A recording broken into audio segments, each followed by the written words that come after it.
नमस्ते, मैं हूं पूनम गौड़ और आप देख रहे हैं oneworldnews.com की प्रस्तुति उन ग्रहों की बातें।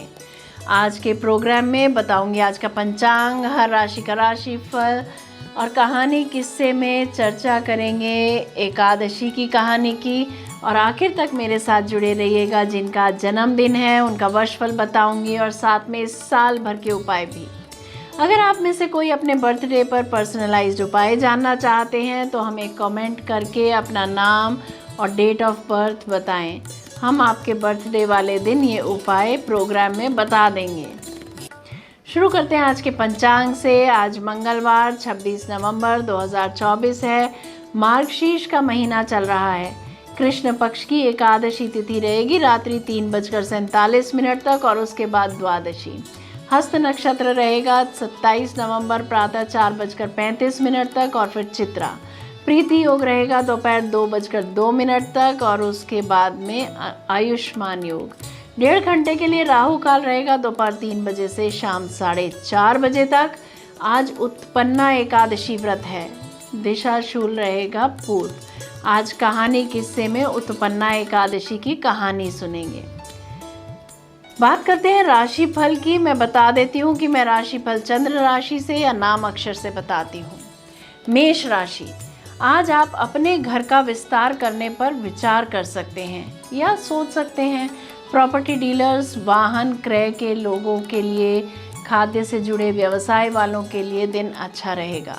वृषभ राशि, कला के क्षेत्र के विद्यार्थियों के लिए दिन बहुत अच्छा जाएगा। ट्रांसफर ऑर्डर में कुछ बदलाव आ सकते हैं। मिथुन राशि, सोना, प्रॉपर्टी या वाहन खरीदने का मन बना सकते हैं आप। कोई महंगा उपहार माँ को देने से एक नई खुशी का संचार हो रहेगा। वाणी से सुख और शांति मिलेगी। कर्क राशि, बहुत आत्मविश्वास के साथ आप अपने विचारों को कार्यान्वित करेंगे।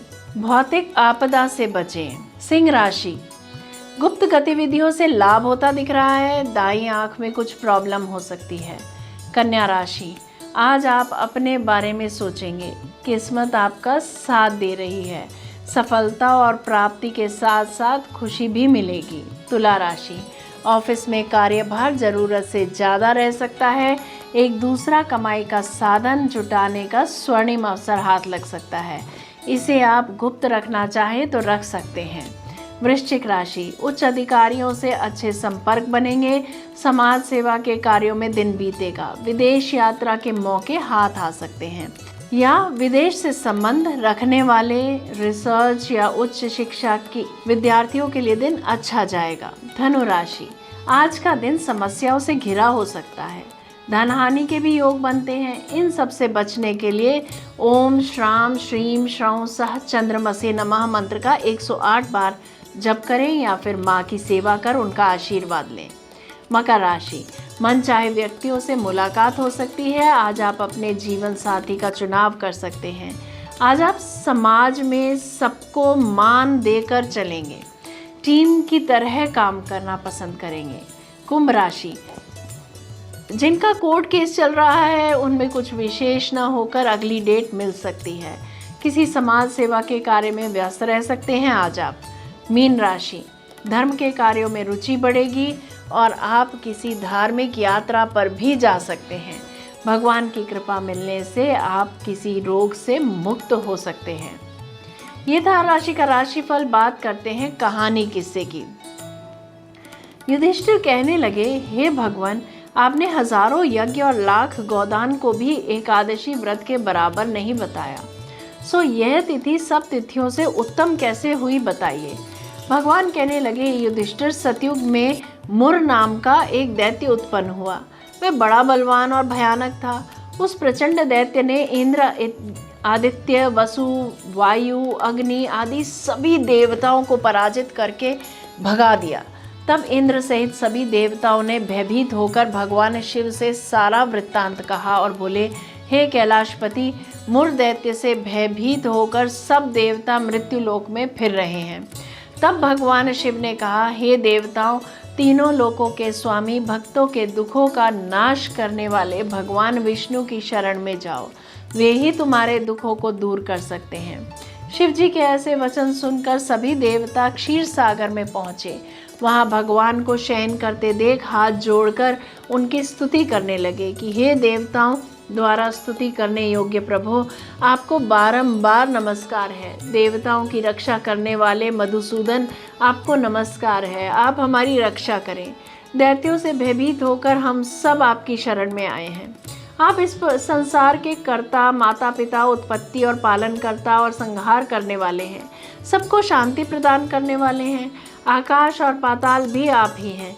सबके पितामह ब्रह्मा, सूर्य, चंद्र, अग्नि, सामग्री, होम, आहुति, मंत्र, तंत्र, जप, यजमान, यज्ञ, कर्म, कर्ता, भोक्ता भी आप ही हैं।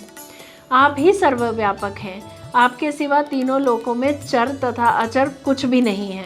हे भगवान, दैत्यों ने हमको जीतकर स्वर्ग से भ्रष्ट कर दिया है और हम सब देवता इधर उधर भागे भागे फिर रहे हैं। आप उन दैत्यों से हम सबकी रक्षा करें।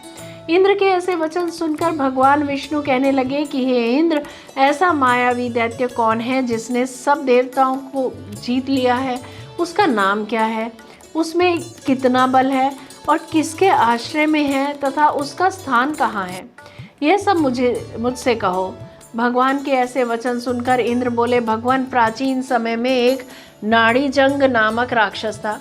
उसके महापराक्रमी और लोक विख्यात मुर नाम का एक पुत्र हुआ। उसकी चंद्रावती नाम की नगरी है। उसी ने सब देवताओं को स्वर्ग से निकालकर वहाँ अपना अधिकार जमा लिया है। उसने इंद्र, अग्नि, वरुण, यम, वायु, ईश, चंद्रमा, नैऋत्य आदि सबके स्थान पर अधिकार कर लिया है। सूर्य बनकर स्वयं ही प्रकाश करता है, स्वयं ही मेघ बन बैठा है और सबसे अजय है। हे असुर निकंदन, उस दुष्ट को मारकर देवताओं को अजय बनाइए। यह वचन सुनकर भगवान ने कहा, हे देवताओं, मैं शीघ्र ही उसका संहार करूंगा। तुम चंद्रावती नगरी में जाओ। इस प्रकार कहकर भगवान सहित सभी देवताओं ने चंद्रावती नगरी की ओर प्रस्थान किया। उस समय जब दैत्य मुर सेना सहित युद्ध भूमि में गरज रहा था, उसकी भयानक गर्जना सुनकर सभी देवता भय के मारे चारों दिशाओं में भागने लगे। जब स्वयं भगवान रणभूमि में आए तो दैत्य उन पर भी अस्त्र शस्त्र आयुध लेकर दौड़े। भगवान ने उन्हें सर्प के समान अपने बाणों से बींध डाला। बहुत से दैत्य मारे गए, केवल मुर बचा रहा। वह अविचल भाव से भगवान के साथ युद्ध करता रहा। भगवान जो भी तीक्ष्ण बाण चलाते उसके लिए पुष्प सिद्ध होता। उसका शरीर छिन्न भिन्न हो गया, किंतु वह लगातार युद्ध करता रहा। दोनों के बीच मल्लयुद्ध भी हुआ। 10,000 वर्ष तक उनका युद्ध चलता रहा, किंतु मुर नहीं हारा। थक कर भगवान बद्रिक आश्रम चले गए। वहाँ हेमवती नामक सुंदर गुफा थी। उसमें विश्राम करने के लिए भगवान उसके अंदर प्रवेश कर गए। यह गुफा 12 योजन लंबी थी और उसका एक ही द्वार था। विष्णु भगवान वहाँ योग निद्रा की गोद में सो गए। मुर भी पीछे पीछे आ गया और भगवान को सोया देखकर मारने को उद्यत हुआ। तभी भगवान के शरीर से उज्ज्वल कांतिमय रूप वाली देवी प्रकट हुई।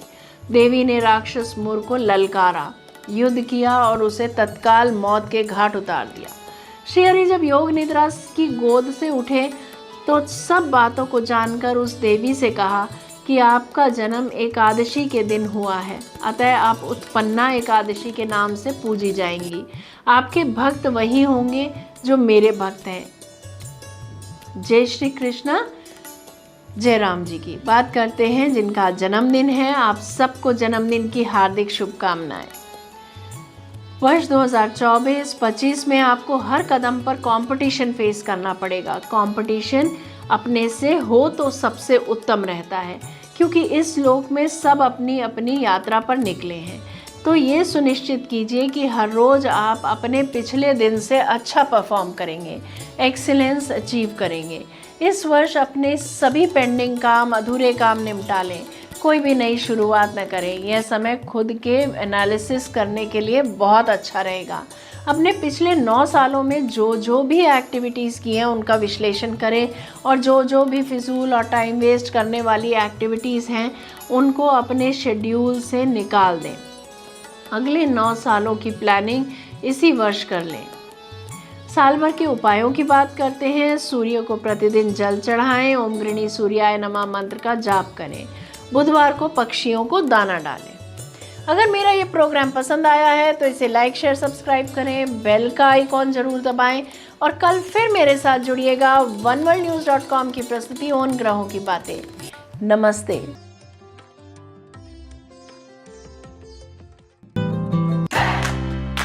Press the bell icon to never miss a video from One World News.